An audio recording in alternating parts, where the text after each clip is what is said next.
Hey, Nick Nanton here. And before you get into this podcast with my good friend Keith Ferrazzi, that has some incredible information that he shares, I want to let you know we did this as a live stream on Facebook. And for some reason, there's a weird glitch where his voice doubles a lot. And we can't figure out why. But I also wanted to make sure you had this awesome info. So we tried to minimize it as much as we could in post production. Realize we know there's an issue, but I wanted to make sure you still got this info. So I published it anyway. Of course, if it drives you crazy, I advise you just to skip it. But if you can hold in there, he's got some great stuff to share with you. So I hope you enjoyed the episode, and sorry for the issue. Hey everybody, Nick Nanton here, and welcome to this latest edition of Now to Next, the podcast where we talk about what's happening now, as well as, of course, what is happening next. I'm going to introduce my guest here today. He's a big deal. I'm excited to have him on here. We've run across each other a lot of times, and he's got a great new book out today, which we're going to talk about. Let me introduce you very quickly by bio to Keith Ferrazzi, and then I will bring him on. Keith Ferrazzi is an author, entrepreneur, and the founder and chairman of Ferrazzi Greenlight, a research-based consulting and training company. Keith is a New York Times #1 best-selling author of Who's Got Your Back and Never Eat Alone, two great books. His latest book comes out today. We're lucky to have him today, Leading Without Authority, in which he takes a look at today's changing working world and the importance of leading without authority, and a term he coined, which I've been using a lot. I actually didn't know he coined the term. I'm glad we can talk about it, called co-elevation. Last little bit, Keith frequently contributes to Harvard Business Review, Forbes, Fortune, and many other leading publications, where he shares things he's learned in more than 30 years of experience, from entry-level employee to the C-suite to founding his own companies. He takes those years of experience and breaks them down into practices and solutions that he brings to every engagement. So please join me in welcoming my friend, Mr. Keith Ferrazzi. How's it going there, Keith? Hey, Nick, thank you very much. What a great introduction. If my team sent you that, I have to thank them. Well, so I talk often about the way I operate and prepare, because I think we all, our mutual friend Dan Sullivan talks about operating within your unique ability. And one of the things that I do is I prepare by not preparing. That is how I work, because I realize that you can't skip any steps in life, but you don't have to do them all yourself. And so my writer, Katie, reads everything I need to know, and she writes me a little 3-page article and a bunch of questions. And so my job is really to review it and know what I'm going to talk about to be relevant, on point. I used to just wing it, which is, it works, but it's not nearly as relevant as this. So that's Katie. So we can get it to you, and you can use it in any way you like, man. Yeah, please send it. Have Katie send it back, #1. And #2, you shouldn't give her name out, because now you're going to have 5 other podcasters calling her, trying to get her on board, because she's really a gem. Good for you. I love it, man. Excellent. Well, hey, her and I can co-elevate, so we'll play the game. Let's talk a little bit about where you came from. You're born and raised outside Pittsburgh, Pennsylvania. What was it like growing up, Keith Ferrazzi? Well, thanks a lot for that question, because it's so meaningful today.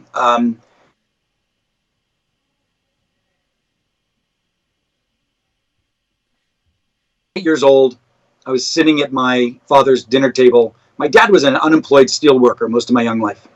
My old man, Italian immigrant, and the steel industry was crashing around us in the 70s.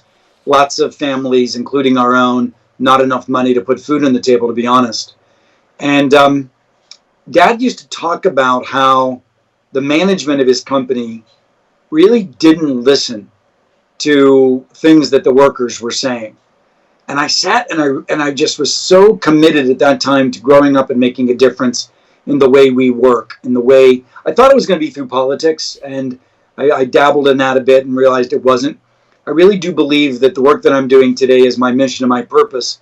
And at a time like today, when I go to bed and my head hits the pillow, and I realize that I don't have to worry about paying rent, and I don't have to worry about putting food on the table, but I know that there's too many families today that do.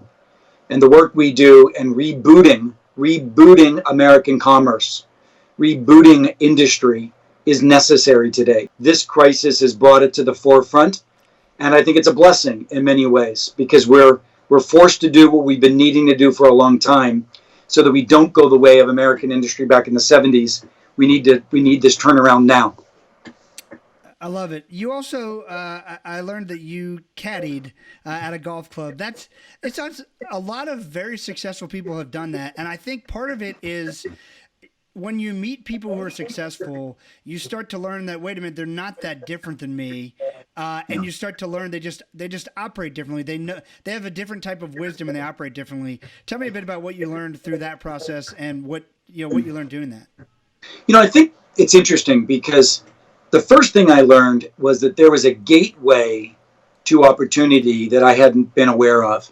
So, what nepotism is. It's the being birthed into a family that gives you a particular advantage or opportunity. Right. And I was always jealous of that. My dad got me into a small private school on full scholarship. And I always felt a little jealous that I wasn't born into one of those rich families. What I learned when I was a caddy was that you could develop your own nepotism. That it was actually through the relationships that you built on the golf course with the rich people that you were caddying for that opened up opportunity. There was a particular woman named Mrs. Poland who was the best female golfer in the country club. She played all the time, and she had me as her caddy. Now, my old man told me something when I started caddying. He said, "Keith, show up at the golf course a half an hour early." I'm like, "Pop, why? There's nobody there, right?" And he'd just say it again. Show up and I knew as soon as he was doing it again, I called it immigrant Tourette's. He'd blurt stuff out. I would have no clue what it was. And I just did. I just showed it up.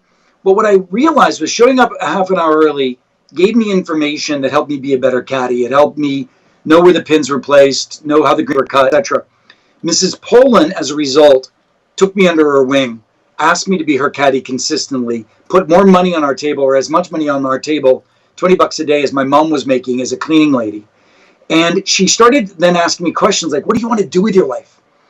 And she started introducing me to other golfers that not only could be additional clients of mine as a caddy, but she started introducing me to other golfers of people who give me advice on what I wanted to do. She opened up nepotism. She opened up the world of opportunity. And what I learned at that moment was that wanting to achieve great things is great. Having a strategy and a plan is great.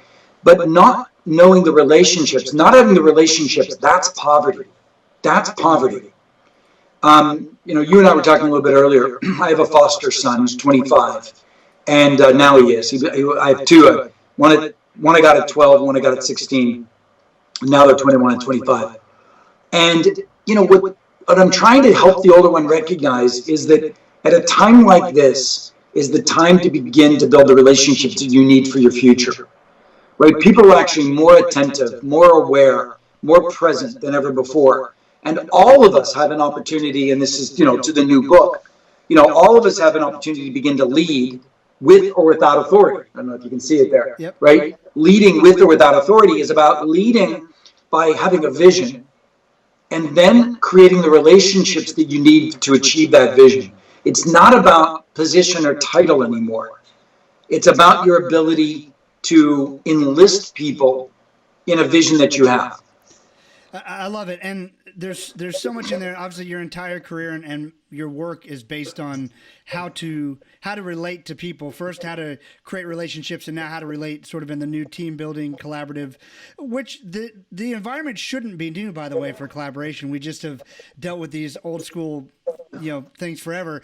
Before we dig too much deeper, I want you to talk a little bit, because I learned sort of your strategy, your thought process for the foster care system, which I really admire. Of course, there's so many people who are willing to criticize systems.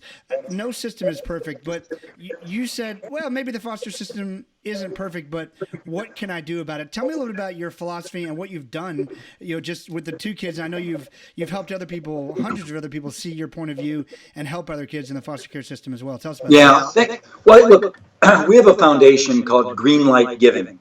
Greenlight Giving. So the company's Ferrazzi Greenlight, and then Greenlight Giving is our 501c3. And what we do in that is we apply the philosophies that we bring to the Fortune 100 organizations. We apply that into systems that are in need of social change. And I identified foster care as a real problem. You and I could talk about it, but 80% of those people who are in prison today came from foster care. Chew on that for a second. Yeah. I mean, the downstream ills of having children who are abused at an early age and then treated like transactional units, passed around, and then at 18 given a bag of clothes and told that that's it for them. but now they kicked it to 21 and they think that makes a difference. It doesn't. What we found was that what they didn't have is they didn't have social relational acumen, because the earliest relationships of their life were broken.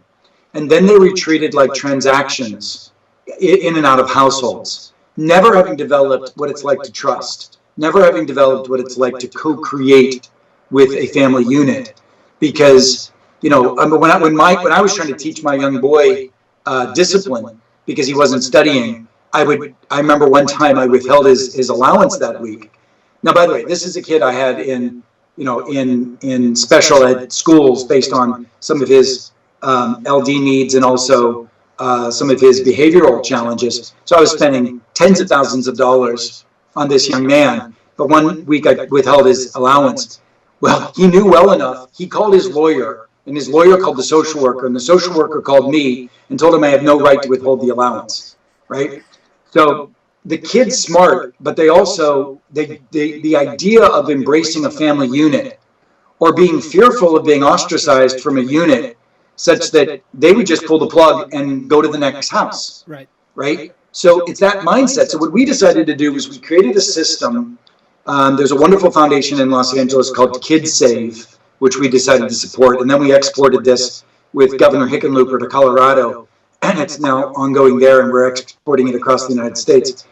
We would take kids that were interested in being adopted, but were past the age they were likely to be adopted. We'd organize them into small peer-to-peer support groups, sort of like an AA chapter, but for kids, you know, just kids that are going to support each other. And then those kids, as they got into homes like ours, which are not normal homes, we weren't in it for the money. We were parking the money in trust funds for these kids for their college later, right? Right. And we would also take the foster parents and put them into peer-to-peer support groups.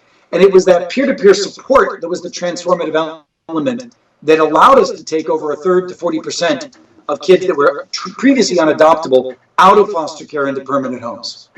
And that's been truly extraordinary, but it's the same philosophy that I live with, which is this principle of co-elevation.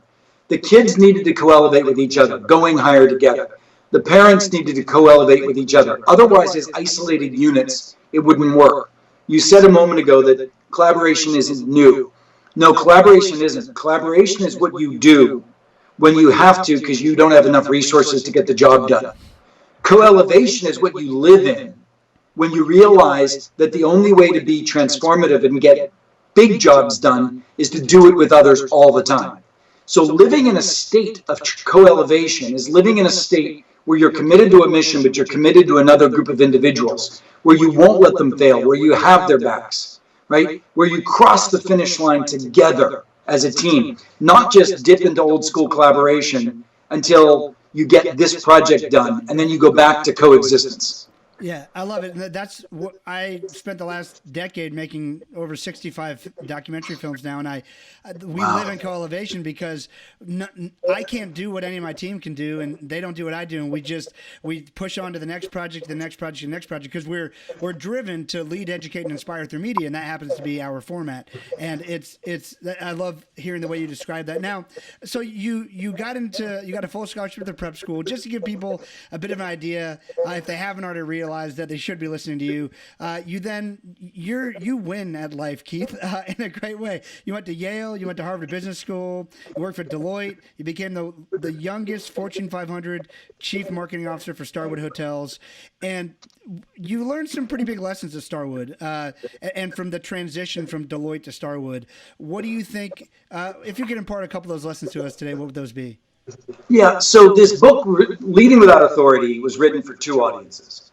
Though one audience was for the young individual out there, or not even just young, but any individual who aspires someday to be a manager, aspires to be a leader. Yep. But you have to recognize you don't need to wait to be given authority. You just have to lead. So when I was a young man at Deloitte, I heard the CEO talk about wanting the organization to be one of the peer organizations to Accenture and McKinsey. At the time it was called Anderson Consulting. And I bought into that.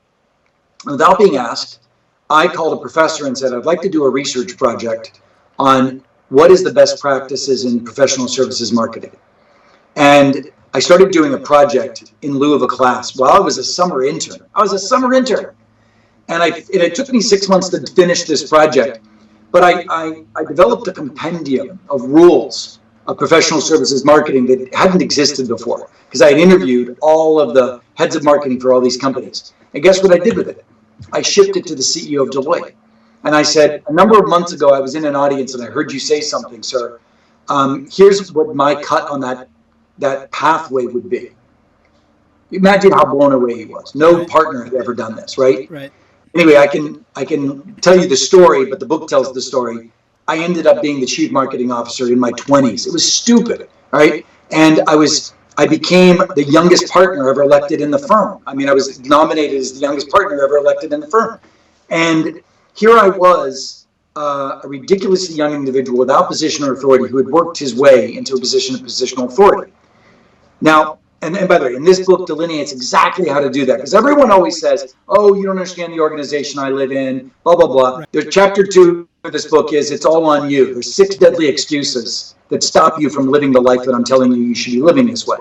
But then I go to Starwood. And by the way, your writer is extraordinary. She picked all this up. I'm so impressed. Then I go to Starwood, and I totally screwed up. Because here I was, a big shot. I had just been the chief marketing officer of one of the biggest, professional services firms in the world. Now I'm going over to Starwood to be the chief marketing officer and head of sales globally of one of the most interesting, innovative new companies. We were starting the St. Regis, Star Preferred Guest Program. And I thought I had made it, right?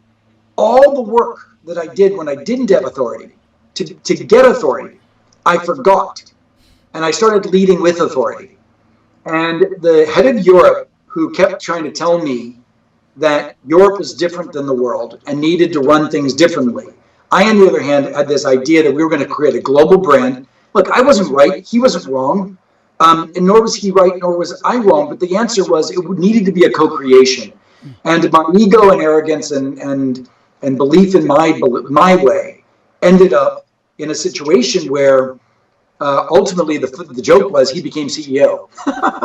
And so he became CEO, and he just eviscerated the global marketing function, said, screw you, we're only going to have regional marketing, which was a shame because I caused that, I think. I mean, it was my fault and my behavior that we reacted this way. We could have had a co-created global marketing function and regional success, but it was my way that caused him to eviscerate the marketing function and caused me to decide it was time to move on. And I learned a lot from that experience. And today I teach executives all over the world how not to lean on their authority.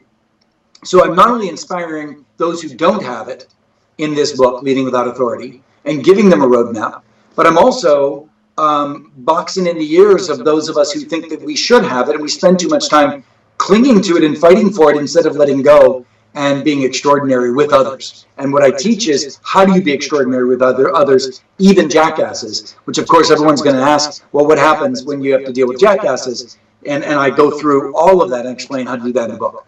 I love it. And that book is out today, so we're excited. Today on launch day. It's a big day, so thanks for taking the time. Tell me this. So your previous 2 books are really, most people would put them under the category of networking. And I don't know about you, but based on the typical networking meetings, networkers, like that term is sort of it's become a negative term, but it's so like, and it's a corny but relevant term. Your network is your net worth. Like my entire career, like most people, has been built on providing value to others, and they've been providing value back to me. It's a great exchange of relational capital. It is networking. But before we get in, I actually want to get into a bunch of the lessons from this book in a few minutes. But I actually, before you do that, let me just make a pause. Yep. Here's the crazy thing about it. So I had written Never Eat Alone because somebody gave me a crazy big advance, because I had had a lot of young success, and somebody said, how'd you do it? And I was interviewed by a gentleman who wrote an article about me in Inc. magazine. And I said, here are the 10 reasons I was successful. And I just really thought about it. And I was a major article. Publisher read that and said, you should write a book. Now, I didn't consider myself a networker. I just considered myself an ambitious young man who first focused on other people and what they wanted to achieve. And then I busted my butt to achieve that. And then that gave me permission to achieve great things myself. So I wrote this book, and then I went off with my career. I didn't think that my books had anything to do with my career. It was just a book that because somebody gave me $250,000 to write it. Yep. And then all of a sudden, over the years, what I realized is that my work helping leaders in entrepreneurial organizations, now we are opened up. We coach the top 100 companies in the world, but we also coach entrepreneurial organizations. We've got products all up and down the suite. That the reality is we live in networks. That leadership is in networks. If you want to achieve something, the question you should ask yourself is, what am I trying to achieve? And what network of people do I need to make my team in order to achieve it?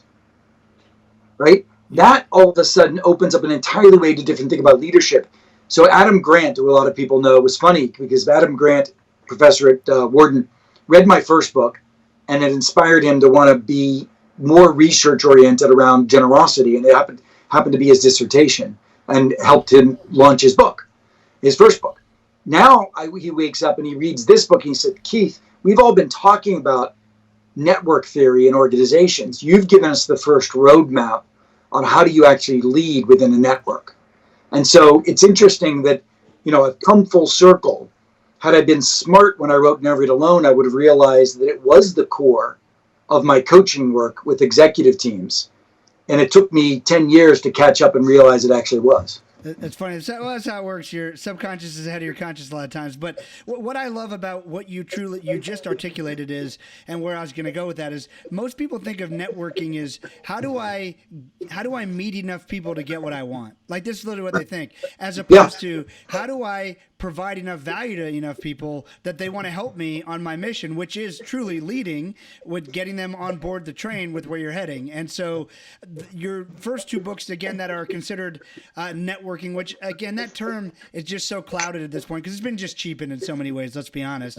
But when you think of it in the depth of which it's meant, it is just putting together a group of people to accomplish a common purpose, and they're great books and people should check them out. All right. So I want to move in now to Leading Without Authority, which is the book out today. And the biggest principle in the book is co-elevation. We've talked about it already. It's very natural. I love that you put a name to it because it's very natural to most people who've gotten ahead in life. It's very natural because you learn. I mean, I've done a bunch of projects with mutual friends of ours, Peter Diamandis and Jack Canfield and a bunch of others. And it's the only reason that I ever got those deals is because I brought value that would co-elevate us. Say, hey, let me bring something to the table that you're not already doing or you don't already have access to, and I think you'll like it. And it was an easy yes. And once we get that easy yes, we go, okay, so how can we do more together? And we create a relationship. And as you know, the higher you climb the chain of relationships, it's not mercenary, but if you're not constantly providing value to each other, it just breaks off. I mean, when you get to a person who's the CEO of a Fortune 100, if you're just, unless you're their cigar buddy, which they probably don't have time for, quite frankly, they probably only have time for a cigar buddy who's providing value in a way that's making them think differently, introducing them to other interesting people.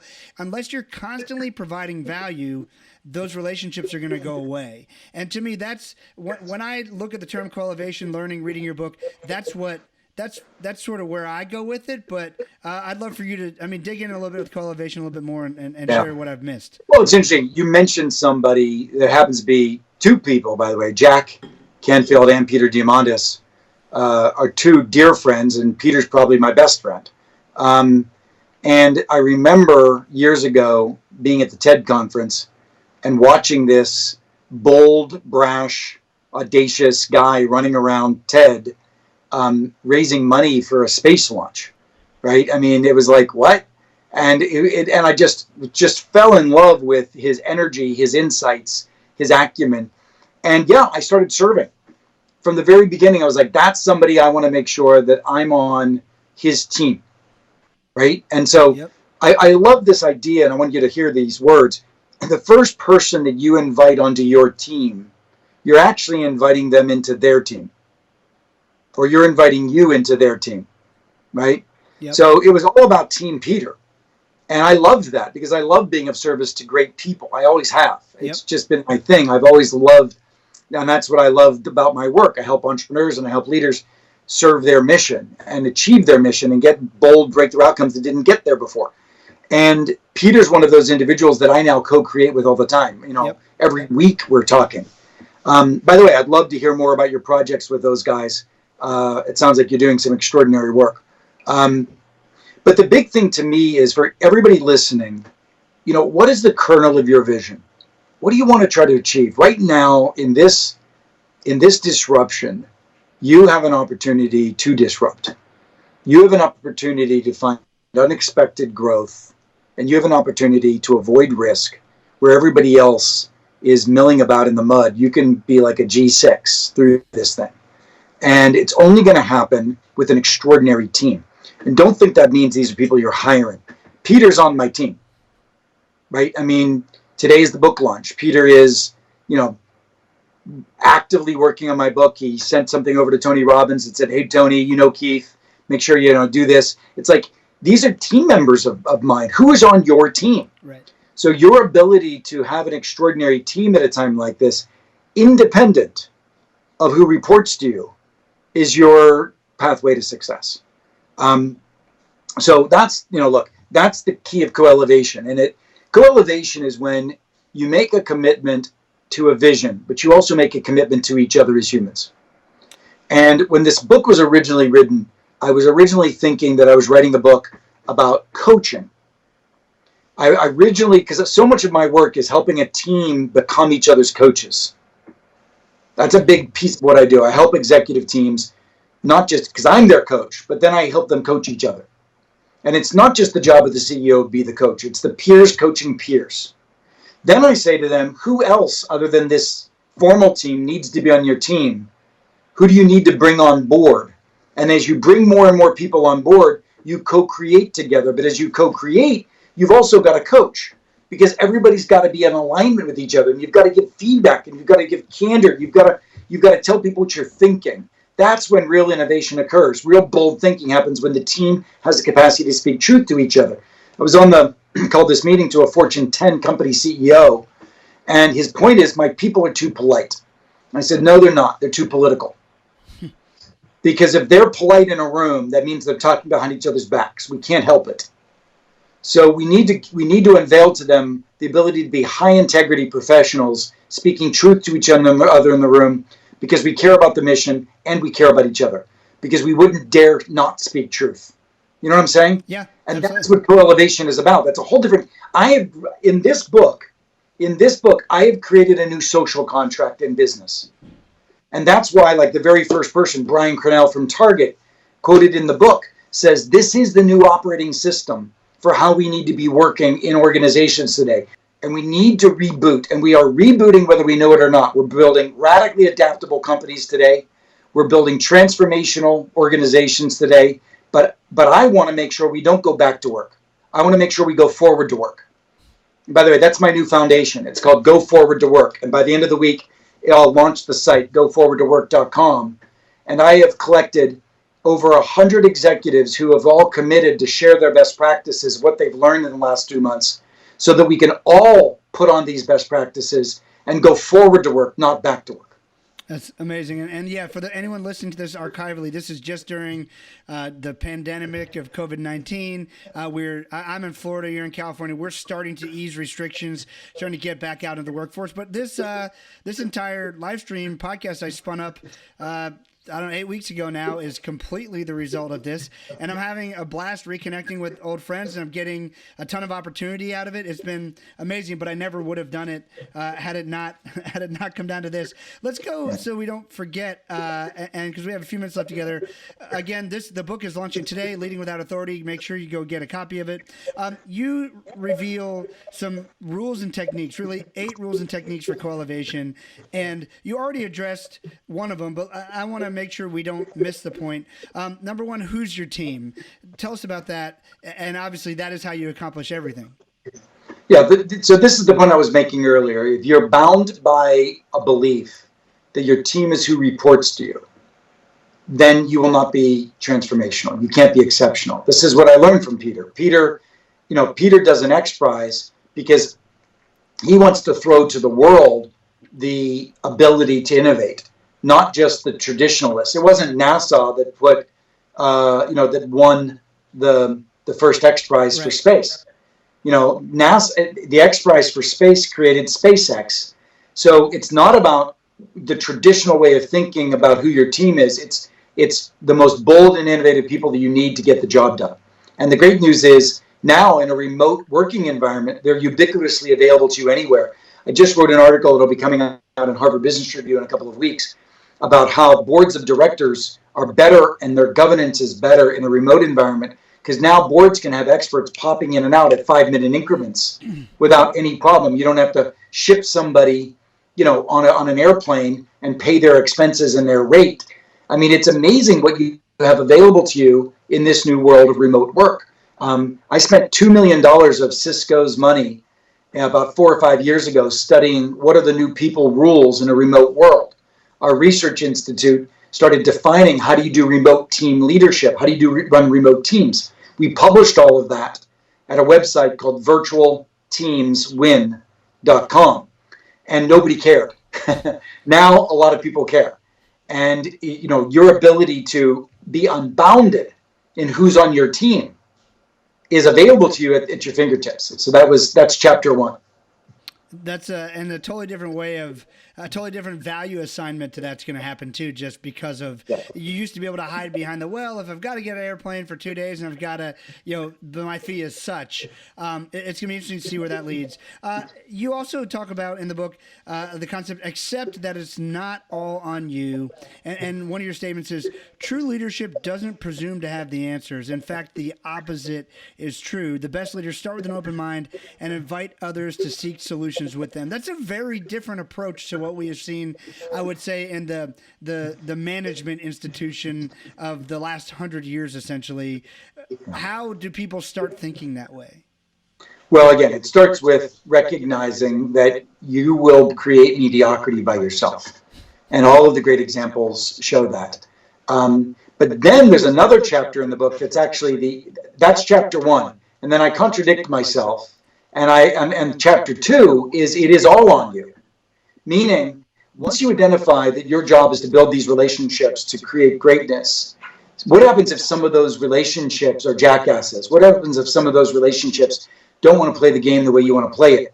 And the point I make is, you have no right to step away from your mission just because people aren't playing the game the way you want them to be played. The example I use is sometimes my son, who was a real jackass when we got him. I mean, this is a kid who had suffered abuse and he knew how to dole it out. And at no point did I have the right to say, when you behave like my son, I will be your father. That is not an option. And so you as a leader have to persevere through difficult people who don't have the same mission that you have. And you've got to be an entrepreneur and figure it out, right? And so I give 6 excuses that people often use, and I try to take those excuses away from you as to why you're not leading without authority. So that's chapter 2, which is actually, the opposite, which is it is all on you. Got it. And you talk about, again, we've talked about these principles. I want to distill them down a little bit. Earning permission to lead. That's really what we are after now, because what we need is we need people on our team. That's how we're gonna transform the world. How does one go about earning that permission? Serve, share, care. It's the 3 pillars of earning permission to lead. As I mentioned to you early on, the golf course lady, I served her by showing up half of an hour early at the golf course.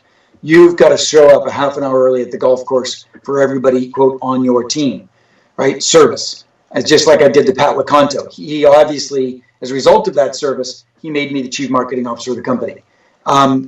Serve, share. Authenticity and vulnerability. We've been talking about it for years. Brene Brown has studied it. I studied it in Who's Got Your Back. And you need to recognize that being your authentic self draws people closer to you. It develops psychological safety, like Amy Edmondson talks about, and trust. So you have to be an individual that creates an environment around yourself that invites people in authentically.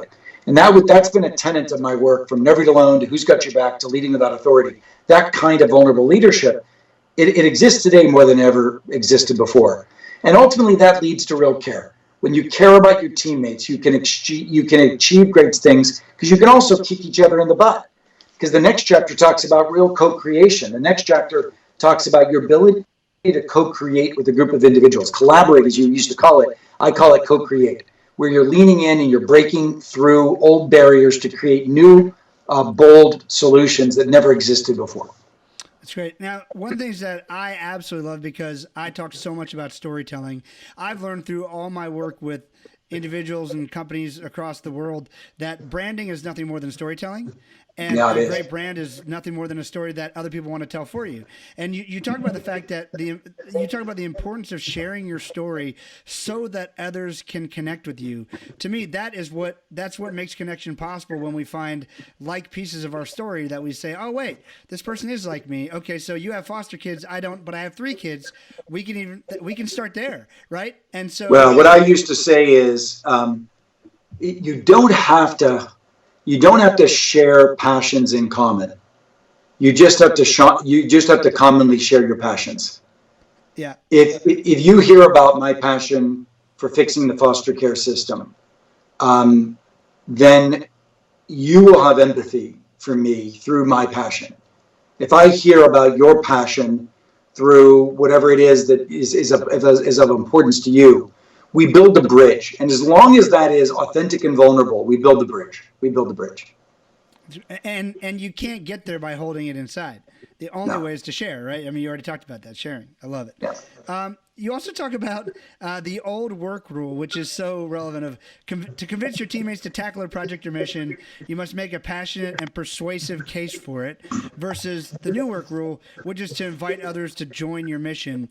How is someone who's been leading the old way for so long, how do we get them to start thinking, okay, what is it? Because that's an insecurity, really. How do I stop commanding and start inviting? So I mean, look, a part of it is we can't.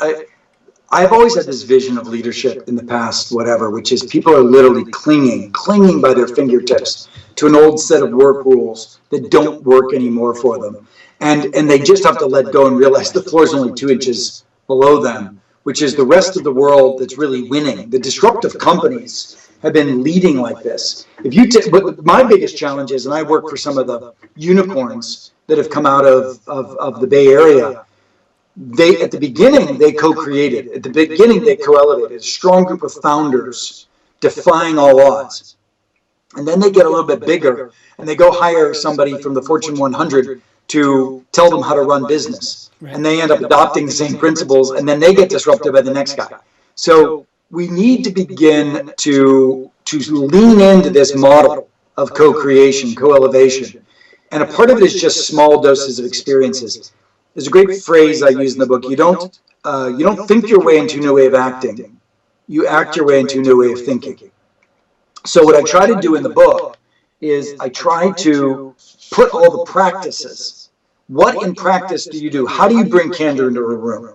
How do you run a collaborative problem-solving discussion that gets better outcomes than the bullshit old collaboration we used to do? So I get into practice, really distinct little practices, and that will awaken people that, this works. Got it. So number one, the first thing people need to do is go out and buy Leading Without Authority. So do that here. And then what else? What's parting advice, Keith, as we go? What do you think? What are the most important things you want people to take away from this? Well, I think the most important thing is right now in our most vulnerable times in society, the crisis going on around us. We don't know if it's coming back once we get out. We don't know anything, right? I would say pick one individual who is an acquaintance of yours today, but you respect. That one individual is an acquaintance of yours that you respect. And it could be a person that works for you. Could be a person that works in a different part of the organization, but somebody you respect, and I want you to invite them to a conversation where you unveil the idea that you would love to get to know them better in order to co-create a better way of doing things in whatever genre you want. It could be just the two of your careers, and it's just a sort of a buddy system, similar to what I talk about in Who's Got Your Back, or it could be around a particular project, right? Where you have a rough vision, and you're like, listen, we really could define a new product for this new era. What is that new product? You want to just chat a little bit about it. And then invite that person into a co-creation and see where it goes. If you read the book, you'll start to understand what little breadcrumbs do you drop that help that relationship be successful and be sustained. But I think it just starts. It just starts, and it starts today. That's great. I know there's going to be some people who have an objection that, oh, what if I can't reach that person? I will tell you that I got my relationship with Jack Canfield and Richard Branson through FedExing them iPads with a video on them telling them how I wanted to work with them and what I wanted to do. And it was just, it was, it was a few $100s, but most people just asked for something. I just said something that was worth a few $100s so they knew I was serious, and I made a good pitch. And so, anyway, there's always a way to reach those people if you can provide value. We've given a lot of secrets on today. Make sure you go out and buy Leading Without Authority. Keith, thanks a ton for joining us here on Now to Next, and I hope to have you back on, before your next book, and then I can't wait to see what you write next. Thanks a lot, Nick. I appreciate it.